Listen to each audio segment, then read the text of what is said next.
Hi friends, this is Poonam Kashyap. Welcome to history made simple. तो चलिए बिना देरी किए शुरू करते हैं आज का हमारा वीडियो। तो फ्रेंड्स, जो पहला सवाल है वो दिया गया है कुछ इस तरह के पैटर्न में। एग्ज़ाम में भी ऐसे पूछ लिया जाता है। तो यहाँ पे कूट पहले दे दिया है, अब नीचे क्वेश्चंस पूछे जाएंगे और उसमें से हमें सेलेक्ट करते जाना है कि कौन सा वाला कूट इस पर सूट होगा। तो चलिए देख लेते हैं पहला वाला ही। तो पहला है गुप्तोत्तर काल में उत्तर भारत में कायस्थ जाति का विस्तार हुआ। कारण दे रहा है भूमि अनुदानों की संख्या काफ़ी बढ़ी। तो फ्रेंड्स, ये पहला भी सही है, दूसरा भी सही है और आर ए की सही व्याख्या भी कर रहा है। तो इसलिए इसका जो हो जाएगा ऑप्शन नंबर ए हो जाएगा ये। उसके बाद नेक्स्ट देखते हैं। गुप्त काल में गंगा के मैदान में नगरी केंद्रों का पतन हुआ। कारण है व्यापार में शिथिलता आई। तो फ्रेंड्स, ये दोनों भी सही है बिल्कुल, और ये व्याख्या भी करता है, तो इसलिए इसका भी ऑप्शन नंबर ए हो जाएगा। अगला देखते हैं। गुप्तोत्तर काल में समाज अधिकाधिक कृषि प्रधान हुआ। दूसरा कारण दे रहा है वैश्यों ने खेती पूरी तरह से छोड़ दी। तो फ्रेंड्स, इसमें ए तो सही है परंतु आर गलत है। ये दूसरा गलत है, ये वाला। तो इसलिए हमारा जो है सी इसका कूट का सही हो जाएगा। देखिए, ए सही और आर गलत। चलिए अगला देखते हैं। गुप्तोत्तर काल में समाज अधिकाधिक कृषि प्रधान हुआ।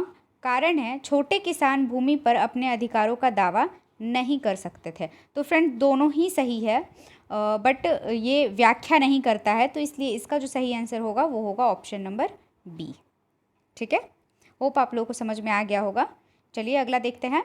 गुप्त काल में भाग कर से तात्पर्य था ऑप्शन नंबर ए भूमि कर, बी बंजर भूमि पर कर, सी बिक्री कर और डी खदानों पर कर। तो फ्रेंड्स, इसका सही आंसर हो जाएगा ऑप्शन नंबर ए भूमि पर कर। और गुप्त काल में ये जो कर होता था ये कुल उपज का 1/6 भाग होता था। ठीक है, चलिए अगला देखते हैं।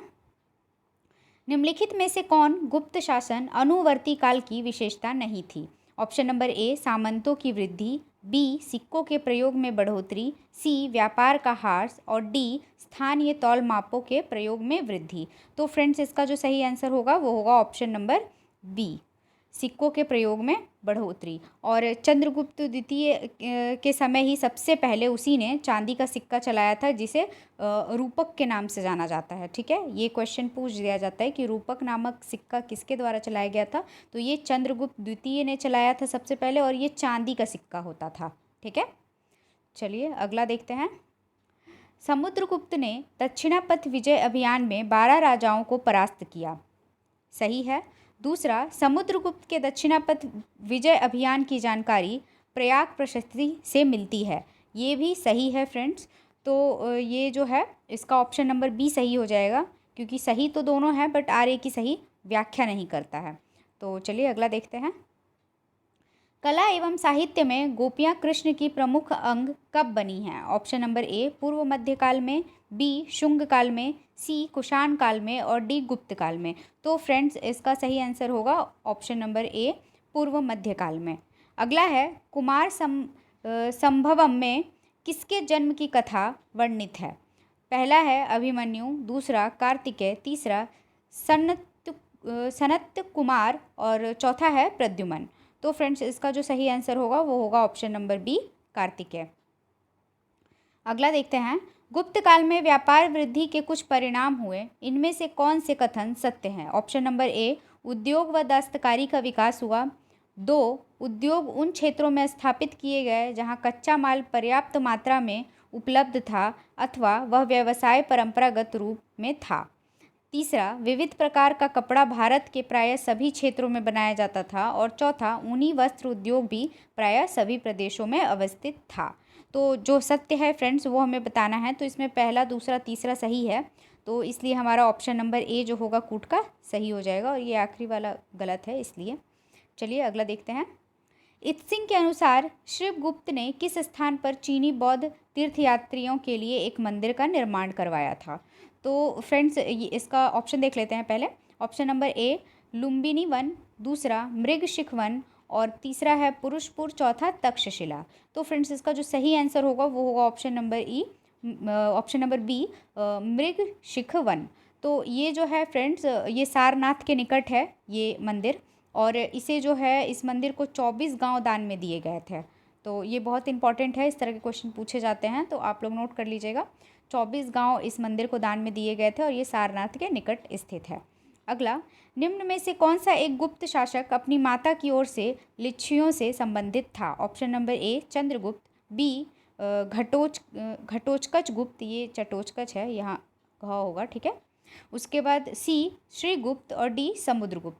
तो फ्रेंड्स इसका सही आंसर होगा ऑप्शन नंबर डी समुद्रगुप्त। और इसकी माता जो थी समुद्रगुप्त की, वो कुमार देवी थी जो लिच्छवी शासक की पुत्री थी। तो इसलिए सही आंसर ये हो जाएगा। और कुछ चीज़ें हैं जो आप लोग नोट कर लीजिए। पहला तो ये कि जो समुद्रगुप्त है इसे वी.ए. स्मिथ ने भारत का नेपोलियन कहा है। भारत का नेपोलियन जो है वो समुद्रगुप्त को कहा गया है। और दूसरा, हरिसेन द्वारा इसे कविराज की भी उपाधि प्रदान की गई थी। आप लोग नोट कर लीजिएगा इसे भी। चलिए अगला देखते हैं। निम्न में से कौन सा एक प्रतिलोम विवाह है? ऑप्शन नंबर ए शूद्र लड़के का वैश्य लड़की से, बी ब्राह्मण लड़के का क्षत्रिय लड़की से, सी वैश्य लड़के का शूद्र लड़की से, और डी ब्राह्मण लड़के का शूद्र लड़की से। तो फ्रेंड्स इसका सही आंसर हो जाएगा ऑप्शन नंबर ए शूद्र लड़के का वैश्य लड़की से। अगला देखते हैं। निम्नलिखित में से कौन सा युग्म सम्मिलित नहीं है, हमें ये बताना है। तो पहला ही है झज्ज लोहा, जो कि गलत है। दूसरा देख लेते हैं, सोपाक अब अधिकारियों का वध करने वाला। तीसरा, तक्षण काष्ठ संबंधी कार्य करने वाला। और चौथा, कुलाल मिट्टी के बर्तन बनाने वाला। तो फ्रेंड्स इसका सही आंसर होगा ऑप्शन नंबर ए, ये सम्मिलित नहीं है, झज्ज लोहा। अगला देखते हैं। गुप्त काल में भारत का सर्वाधिक व्यापार संपर्क था। ऑप्शन नंबर ए चीन के साथ, बी रोमन साम्राज्य के साथ, सी दक्षिण पूर्व एशिया के साथ, और डी मध्य एशिया के साथ। तो फ्रेंड्स इसका जो सही आंसर होगा वो होगा ऑप्शन नंबर सी दक्षिण पूर्व एशिया के साथ, ये सही होगा। अगला है सम्मिलित करने वाला। तो फ्रेंड्स इसके कुछ ऑप्शन है जो गलत दिए गए हैं, आप लोग जैसे देख सकते हो इसमें ऑप्शन में नंबर 5 है जो कि क्वेश्चन में है ही नहीं कहीं। तो चलिए फिर भी हम लोग इसे अरेंज कर लेते हैं, देख लेते हैं सही क्या होगा, ठीक है।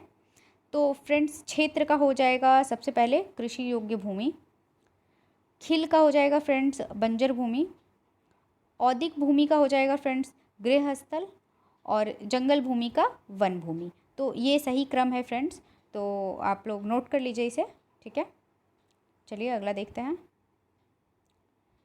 निम्नलिखित में से परिवर्ती गुप्त शासकों को क्रमानुसार लगाइए। पहला है भानुगुप्त, दूसरा बुद्धगुप्त, तीसरा कुमारगुप्त द्वितीय, और चौथा दामोदर गुप्त। तो चलिए इसे अरेंज कर लेते हैं।